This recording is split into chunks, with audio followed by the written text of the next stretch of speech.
CM Nitish सूबे के महिलाओं के लिए कई योजनाओं का ऐलान कर चुके हैं। इसी कड़ी में आज उन्होंने लाखों महिलाओं के खाते में पैसे ट्रांसफर किए ताकि वो आत्मनिर्भर बन सकें। हालांकि उनकी योजनाओं को लेकर के विपक्ष पहले से ही उन पर हमलावर है।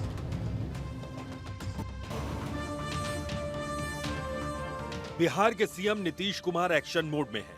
वो लगातार सूबे के युवाओं और महिलाओं के लिए तोहफों की बौछार कर रहे हैं।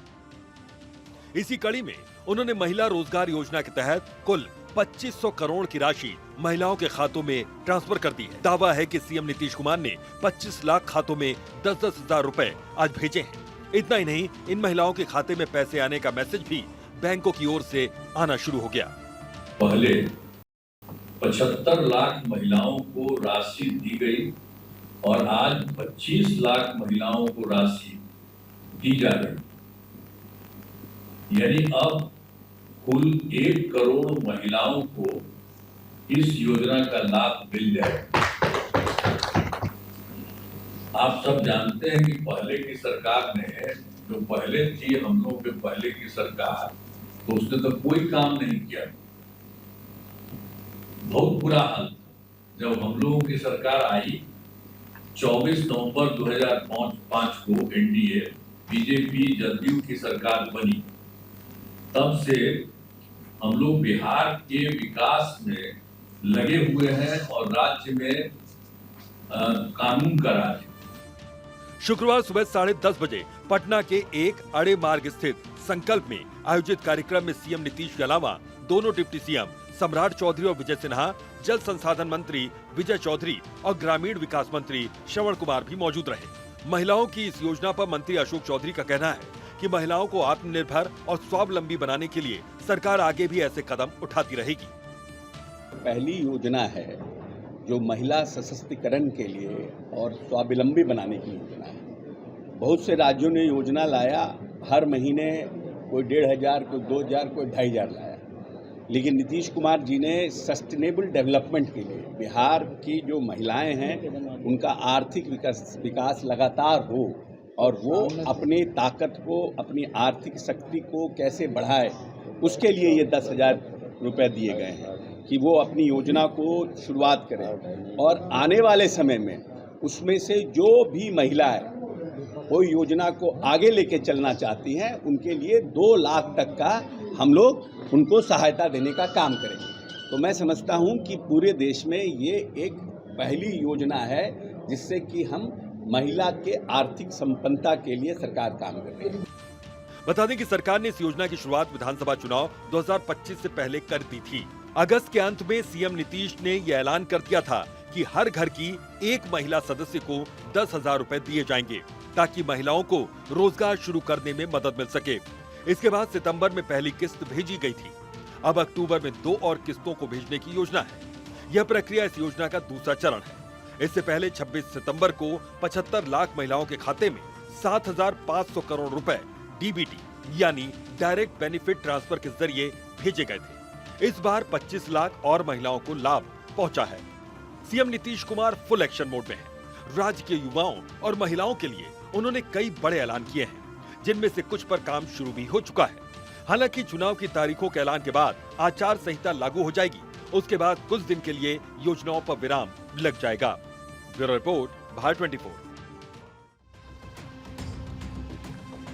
सीएम नीतीश कुमार ने आज मुख्यमंत्री आवास में पार्टी के नेताओं और कार्यकर्ताओं के साथ विधानसभा चुनाव को लेकर चर्चा की। इस बैठक में कई टिकट के दावेदार भी पहुंचे थे। सीएम नीतीश कुमार ने उन्हें आश्वासन भी दिया, लेकिन इस पर जमकर राजनीति शुरू हो गई।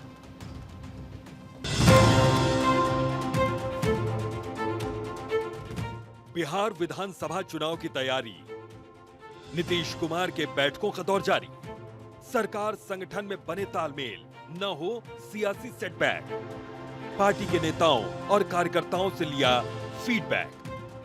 बिहार के सीएम नीतीश कुमार अपनी चुनावी तैयारियों में जुटे हुए हैं। इसी कड़ी में उन्होंने आज बैठक कर बड़ा संदेश देने की कोशिश की। उन्होंने पार्टी नेताओं और कार्यकर्ताओं के साथ पार्टी और सरकार के बारे में फीडबैक लिया है ताकि प्रत्याशियों का नाम चुनने में कोई परेशानी न हो, क्योंकि इस बैठक में कई टिकट के दावेदारों ने भी पहुंचकर अपना पक्ष रखा। जेडीयू के राष्ट्रीय प्रवक्ता राजीव रंजन के मुताबिक सीएम नीतीश कुमार बेहद सक्रिय भूमिका में हैं। देखिए, बिहार में एनडीए की सरकार का बनना तय है और निसंदेह बिहार के जो भी पार्टी के प्रतिबद्ध कार्यकर्ता हैं वो इस मौके पर बढ़ चढ़कर अपनी हिस्सेदारी, चाहे वो चुनाव अभियान में सहयोग करके या उम्मीदवार बन करके, उसका निर्वहन करना चाहते हैं। और इस दिशा में आज की जो ये मुलाकात पूरे बिहार के नेताओं के साथ मुख्यमंत्री नीतीश कुमार जी की है, बेहद अहम है। वो नेताओं से मिल रहे हैं, क्षेत्रों के फीडबैक ले रहे हैं और उम्मीदवारों की दावेदारी पर भी वो उनकी राय क्या है उम्मीदवारों की, वो सुन रहे हैं। हालांकि विपक्ष सीएम नीतीश की कोशिशों को नाकाफी बताते हुए उनकी सरकार को खारिज कर रही है। आरजेडी प्रवक्ता के मुताबिक ये पार्टी भुजा पार्टी चल रही है। सीएम नीतीश कुमार कितना भी सचेत होकर बैठक कर लें, कोई फर्क नहीं पड़ने वाला, क्योंकि इस बार तेजस्वी की सरकार आ रही है। भारतीय जनता पार्टी के जो विचारों से अपने आप को समाहित कर चुके हैं जनता दल यू में, उन लोगों के माध्यम से भारतीय जनता पार्टी राजनीतिक रूप से जनता दल यू का इस्तेमाल कर रही है और जनता दल यू भूंजा पार्टी के माध्यम से चलाया जा रहा है, यह स्पष्ट रूप से दिखता है। मुख्यमंत्री जी चाहे जितनी भी कवायद कर ले, चाहे जितनी भी कोशिश कर ले, चाहे जितना भी प्रयास कर ले, इस बार बिहार की जनता डबल इंजन सरकार को लौटाने नहीं जा रही है, क्योंकि बिहार में खटारा और नकारा सरकार है। बिहार में जनता के हितों के खिलाफ काम करने वाली सरकार है। इसलिए बिहार की जनता ने मन बना लिया है कि इस बार तेजस्वी जी के नेतृत्व में सकारात्मक सोच, सकारात्मक दृष्टि और सकारात्मक कार्यों के साथ बिहार की जनता तेजस्वी जी के नेतृत्व में बिहार में बेहतर सरकार देने जा रही है। सीएम नीतीश कुमार की बैठक पर बीजेपी नेता और नीतीश कैबिनेट मंत्री राजू सिंह ने कहा कि नीतीश कुमार हमेशा सचेत रहते हैं। विपक्ष कुछ भी आरोप लगा ले, उससे नीतीश सरकार को कोई फर्क नहीं पड़ने वाला। विपक्ष के पास कोई मुद्दा नहीं, इसलिए ये लोग अचेत और सचेत की बातें करते हैं। यह हकीकत है कि उम्मीदवारों के बारे में कार्यकर्ताओं से बेहतर फीडबैक कोई दूसरा दे नहीं सकता, इसलिए सीएम का सीधा संवाद कार्यकर्ताओं के साथ ही हो रहा है। मुख्यमंत्री जी हमेशा एक्शन में रहते हैं, जिस काम में वो लगते हैं उस काम को पूरा करते हैं। अभी चुनाव का समय है, तो चुनाव के समय में निश्चित रूप से कार्यकर्ताओं से फीडबैक लेंगे, कौन कैसा काम किया है, कौन मंत्री काम किए हैं, कौन विधायक काम किए हैं, किसको टिकट देना है न देना है, सब तो फीडबैक कार्यकर्ता से ही मिलता है ना। तो नीतीश कुमार जी हमेशा एक्शन मोड में ही रहते हैं, किसी कार्य के लिए एक्शन मोड में। विपक्ष से कहने के लायक है क्या? विपक्ष को कहने के पास कुछ है ही नहीं। तेजस्वी सरकार दूर दूर तक लोग सपना देखते रहे, मुंगेरी लाल के हसीन सपने देखते रहे। यहाँ फिर से एनडीए की सरकार और भारी बहुमत से एनडीए की सरकार बनने वाली है। अब ग्राउंड रिपोर्ट ग्राउंड पे जाकर के देख लें। हाँ, उनके साथ लोग हैं जो हल्ला पार्टी है, उनके साथ हैं जो हल्ला देकर के लोगों को लग रहा है कि सरकार बनने जा रही है। ग्राउंड रिपोर्ट देखिएगा तो एक एक महिला है, एक एक शांति प्रिय लोग, सब नीतीश कुमार जी और मोदी जी में आस्था रखने वाले लोग हैं जो चुपचाप हैं, क्योंकि हमारे लोग बहुत ही डिसिप्लिन लोग हैं। हमारे लोग हल्ला नहीं करते हैं, चौक चौराहे पर नहीं बैठते हैं। और वो जो आरजेडी समर्थक लोग हैं वो तो चौक चौराहे पर बैठ के हल्ला करते हैं, इसलिए लोगों को लग रहा है कि मेरी सरकार बन गई है। विपक्ष लगातार सीएम नीतीश कुमार पर उनके स्वास्थ्य और उनकी सियासी सक्रियता को लेकर सवाल उठाता रहा है, लेकिन आज सीएम नीतीश कुमार ने बैठक कर एक ही तीर से कई निशाने साधे। पहला, उन्होंने अपनी सक्रियता को लेकर विपक्ष को कड़ा जवाब दिया। दूसरा, कार्यकर्ताओं के साथ बैठक कर उनसे फीडबैक लिया, ताकि टिकट को लेकर अगर कोई उनसे सवाल पूछे तो उनके पास जवाब पहले से तैयार हो। तीसरा, उन्होंने तैयारियों को अब अंतिम रूप देना शुरू कर दिया है। जाहिर है, अंतिम वोटर लिस्ट की बात करें तो उसी आधार पर सभी पार्टियां अपनी चुनावी रणनीति बनाने में जुटी हुई हैं। सर्वेश कुमार सिंह, भारत 24, पटना। देखिए, बिहार में एनडीए में सीट शेयरिंग का जो फॉर्मूला है वो लगभग अब फिक्स्ड माना जा रहा है। हालांकि कल धर्मेंद्र प्रधान एक बैठक कर रहे हैं और वो हो सकता है कि कल की बैठक में ही कोई रास्ता निकल आए, लेकिन सूत्रों की अगर माने तो जानकारी ये निकलकर सामने आ रही है कि सहयोगियों पार्टियों से जो पर्दे के पीछे चर्चा इस समय हो रही है और रणनीति फिक्स होती हुई बिहार में नजर आती है।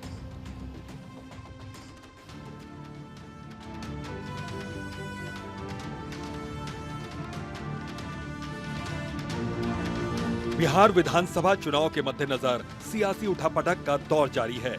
सीट शेयरिंग को लेकर इस वक्त सभी पार्टियों और गठबंधन में हलचल बढ़ी हुई है। सूत्रों के हवाले से बड़ी खबर यह है कि कल एनडीए में सीट शेयरिंग के फॉर्मूले को लेकर धर्मेंद्र प्रधान बैठक करेंगे। जानकारी के मुताबिक एनडीए ने सीट शेयरिंग का फॉर्मूला लगभग तय कर लिया है। तय फॉर्मूले के मुताबिक जेडीयू को 105, बीजेपी को 101, लोजपा रामविलास को 28, हम को 6, राष्ट्रीय लोक मोर्चा को 3 सीटें मिल रही हैं, जिस पर चुनाव लड़ने की तैयारी है। सूत्रों के मुताबिक जानकारी ये भी निकलकर सामने आ रही है कि जेडीयू के 75 उम्मीदवार पार्टी के अपने होंगे, बाकी 30 उम्मीदवार बीजेपी कोटे से होंगे जो जेडीयू के सिंबल पर चुनाव लड़ेंगे। हालांकि जानकारी ये भी है कि लोक जनशक्ति रामविलास 40 सीटों पर अड़ी हुई है। इसके अलावा हिंदुस्तानी आवाम मोर्चा यानी हम भी 17 सीटों पर चुनाव लड़ने की मांग कर रही है। ऐसे में सभी दलों को एनडीए के तय फॉर्मूले पर चुनाव लड़वाना एनडीए के लिए सबसे बड़ी चुनौती बनी हुई है। यही वजह है कि 4 अक्टूबर या फिर 5 अक्टूबर को एनडीए में सीट बंटवारा किया जा सकता है। बैठक हुई है, एक ही लक्ष्य है, बिहार में फिर से प्रचंड बहुमत की एनडीए सरकार। चुनाव समिति की बैठक होनी है, चुनाव समिति नहीं होगी तो टिकट कैसे फाइनल होगा? एक ओर सीट शेयरिंग के फॉर्मूले को लेकर माथापच्ची का दौर जारी है, तो दूसरी ओर बिहार बीजेपी ने विधानसभा चुनाव के मद्देनजर अपनी तैयारियां तेज कर दी। इसी कड़ी में शुक्रवार को बिहार बीजेपी के प्रदेश कार्यालय में एक महत्वपूर्ण बैठक की गई। इस अहम मीटिंग में प्रदेश अध्यक्ष दिलीप जायसवाल, डिप्टी सीएम सम्राट चौधरी, उत्तर प्रदेश के उप मुख्यमंत्री और बिहार चुनाव के सह प्रभारी केशव प्रसाद मौर्य समेत कई बड़े नेता मौजूद रहे। जानकारी के मुताबिक बैठक में चुनाव समिति की कार्य योजना और उम्मीदवार चयन को लेकर विस्तार से चर्चा हुई। इसी बैठक की बाबत जानकारी साझा करते हुए बीजेपी के प्रदेश अध्यक्ष दिलीप जायसवाल ने बताया कि कल होने वाली चुनाव समिति की बैठक में बीजेपी की वर्तमान सीटों पर समीक्षा की जाएगी। इतना ही नहीं, उम्मीदवारों की एक शुरुआती लिस्ट भी तैयार की जा चुकी है। प्रदेश चुनाव समिति की घोषणा हो गई है और प्रदेश चुनाव समिति कल 4 अक्टूबर को पहला राउंड बैठ रही है।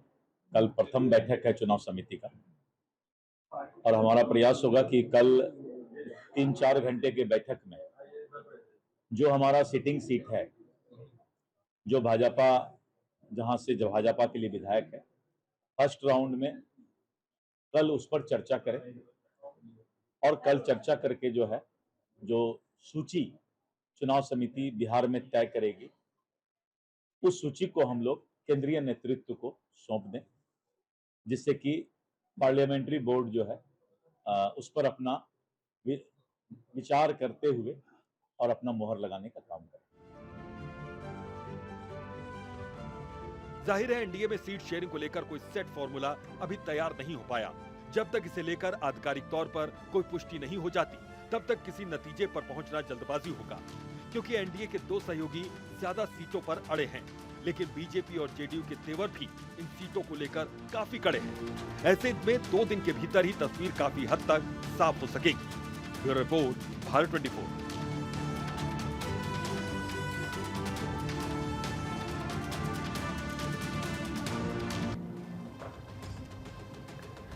देखिए, बिहार में चुनाव की तारीखों के ऐलान से पहले ये माना जा रहा है कि आज नीतीश कैबिनेट की आखिरी बैठक हुई है। इस बैठक में कई बड़े फैसले हुए हैं और इसी को ध्यान में रखते हुए आज कुल 129 एजेंडे पर मुहर लगी। उनमें से कुछ फैसलों के बारे में आपको यहाँ सिलसिलेवार तरीके से बताते हैं जिन पर मुहर लगी है। नीतीश कैबिनेट के जो अहम फैसले हैं वो कुछ इस तरीके से हैं। राज्य कर्मचारियों का 3% डीए बढ़ाया गया, अब 55% से बढ़ करके ये 58% हो गया है। बिहार में फिल्म और नाट्य संस्थान स्थापना पर मुहर लगी है। एएनएम कर्मियों का मानदेय बढ़ाया गया है। स्कूली छात्र छात्राओं की स्कॉलरशिप 2 गुनी हो गई है। इसके साथ ही 26 पदों के लिए इजाज़त दी गई है, यानी पद भरा जाए। इसको लेकर के जो डिसीजन है वो हुआ है। संजय गांधी जैविक उद्यान पटना के लिए भी बड़ा फैसला लिया गया। वन्य जीव के लिए प्रबंधन और टूरिस्ट के लिए 172 पदों को मंजूरी। सिमरिया धाम का विकास होगा। 64 करोड़ 77 लाख 4 हजार की स्वीकृति मिली है। विष्णुपद मंदिर, गयाजी मंदिर क्षेत्र का विकास होगा। बेरोजगारी को मिलेगा 1000 प्रतिमाह। जो बेरोजगार हैं उनको, अधिवक्ताओं को 5000 रुपये का स्टाइपेंड मिलेगा। बिहार स्टूडेंट क्रेडिट कार्ड योजना का लाभ मिलेगा। शिक्षा सेवक और तालीमी मरकज को हर साल सुविधाएं दी जाएगी। ऊर्जा विभाग का अगला एजेंडा था जिसमें पटना के करबगैया क्षेत्र में अवस्थित निष्क्रिय विद्युत ताप ऊर्जा शक्ति घर को पर्यटन, शैक्षणिक शोध एवं विरासत संरक्षण के उद्देश्य से ऊर्जा संग्रहालय के रूप में विकसित करने की सैद्धांतिक स्वीकृति दी गई। ये आप लोगों ने भी देखा होगा। अनुसूचित जातियों और जनजाति कल्याण विभाग का अगला एजेंडा था, जिसमें प्रत्येक विकास मित्र को टैबलेट क्रय करने के लिए 25,000 की दर से और परिवहन भत्ता और स्टेशनरी भत्ता में वृद्धि हेतु कुल 47 करोड़ 12 लाख 16 हजार रुपये की प्रशासनिक स्वीकृति दी गई। पर्यटन विभाग का अगला एजेंडा था, जिसमें मोकामा शहर में, पटना जिला के मोकामा शहर में सांस्कृतिक, धार्मिक एवं पर्यटकीय सुविधाएं विकसित करने हेतु पथ निर्माण विभाग की 10.11 एकड़ भूमि पर्यटन विभाग को निःशुल्क हस्तांतरण की स्वीकृति दी गई। अगला एजेंडा मंत्रिमंडल सचिवालय विभाग का था, जिसमें मोतिहारी, छपरा एवं भागलपुर हवाई अड्डे का pre feasibility study airport authority of India से कराने के बारे में नामांकन के आधार पर 1 करोड़ 21 लाख 58 हजार की स्वीकृति दी गई। बिहार विधानसभा चुनाव को लेकर के चुनाव आयोग की जो तैयारियां हैं वो इस समय जोर शोर से जारी है। केंद्रीय चुनाव आयोग की टीम आज रात तक पटना पहुंच जाएगी और इसी कड़ी में चुनाव आयोग 4 अक्टूबर को सभी राजनीतिक पार्टियों के साथ अहम बैठक करेगा। सभी पार्टियों के साथ बैठक में चुनाव आयोग आगे की जो रणनीति है, जो रोड मैप है, उसे फिक्स करेगा। दरअसल 4 अक्टूबर को मुख्य निर्वाचन आयुक्त बिहार के दौरे पर हैं और खुद सभी राजनीतिक दलों के प्रतिनिधियों के साथ ये बैठक को करेंगे। 4 अक्टूबर को ये बैठक सुबह 10 बजे से दोपहर 12 बजे तक चलेगी। बैठक को पटना के ताज होटल में आयोजित किया गया है। दिल्ली लौटने के बाद किसी भी समय सीसी ज्ञानेश कुमार के द्वारा बिहार चुनाव की तारीखों का ऐलान संभव है। चुनाव कार्यक्रम घोषित होने के बाद बिहार में आदर्श आचार संहिता लागू हो जाएगी। आपको बता दें, चुनाव को लेकर के लगातार भारत निर्वाचन आयोग के अधिकारी इस समय समीक्षा कर रहे हैं। कल भी चुनाव की तैयारियों के मद्देनजर भारत निर्वाचन आयोग के उप निर्वाचन आयुक्त मनीष गर्ग ने एक महत्वपूर्ण समीक्षा बैठक की। वीडियो कॉन्फ्रेंसिंग के जरिए हुई इस बैठक में बिहार के मुख्य निर्वाचन अधिकारी विनोद सिंह गुंजियाल और राज्य पुलिस नोडल पदाधिकारी कुंदन कृष्णन ने भी हिस्सा लिया। बैठक का मकसद है कि चुनाव को पूरी तरीके से निष्पक्ष, शांतिपूर्ण और पारदर्शी रखा जाए। इसी दिशा में की गई तैयारियों की समीक्षा भी हो रही है। जानकारों की माने तो बैठक के दौरान निर्वाचन प्रक्रिया से जुड़े सभी पहलुओं पर लगातार चर्चा हो रही है। बैठक में वोटर लिस्ट, मतदान केंद्रों की सुविधाओं, वोटिंग करवाने के लिए ट्रेनिंग, ईवीएम और वीवीपैट की व्यवस्था और वोटर्स की सहभागिता बढ़ाने की तैयारियों की समीक्षा हुई है।